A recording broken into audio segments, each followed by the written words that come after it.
We'll do all of our editing here in the timeline. You can see here that we can use skimming, and there is a playhead right next to it, so you can begin playing footage from that marked area. I'll go ahead and move the playhead in the beginning and play the footage.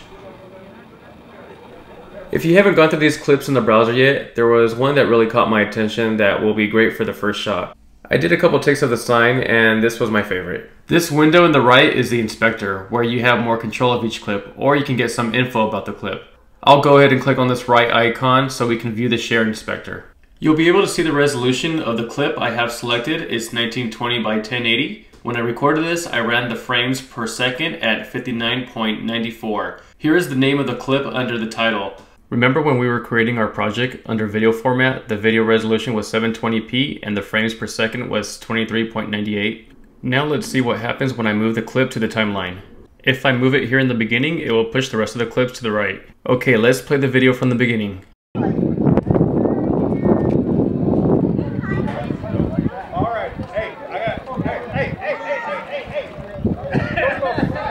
Final Cut Pro adjusted the size for you and removed 60% of the frames so it can run at normal speed during playback. If you shoot video at a different frame rate to create a speed effect, you can use the automatic speed option to maintain the clip's original frame. In the timeline, let's select the first clip.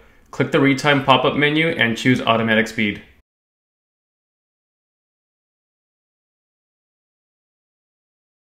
Every frame in the original clip plays back at the project's frame rate at 23.98 frames per second, so the action takes longer and you get the slow motion effect. Okay, so I'm going to stop the playhead right over here, and I'm going to trim the beginning of the clip. Once the mouse is right at the edge of the clip, you'll see the mouse changes and there is a roll of film right next to it. I'll click and drag so it can trim at the beginning of this clip. You'll notice it will snap right here in the playhead, and I'll let it go.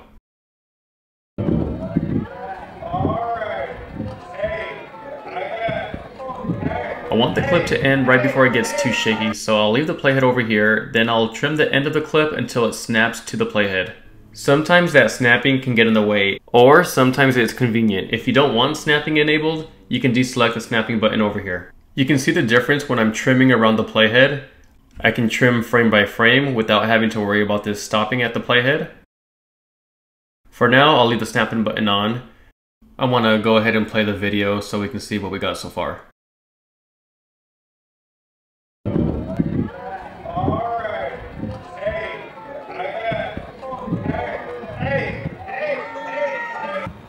All of my other clips were recorded at 59.94 frames per second, so I'll go ahead to the Retime pop-up menu and choose Automatic Speed. I want to minimize the shakiness by using the slow motion effect. I'll go ahead and play the video. I notice it will start to smooth out in the middle of the clip, so I'll trim the beginning where it's extremely shaky. I'll let it snap right there with the playhead.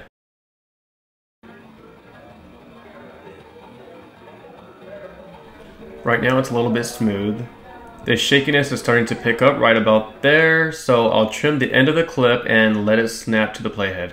I think that's good enough right there. You just learned a little bit of the basics of editing in the timeline. On the next step, it will be more about the creative process when adding music, and it won't be so technical. Now let's go ahead and move on.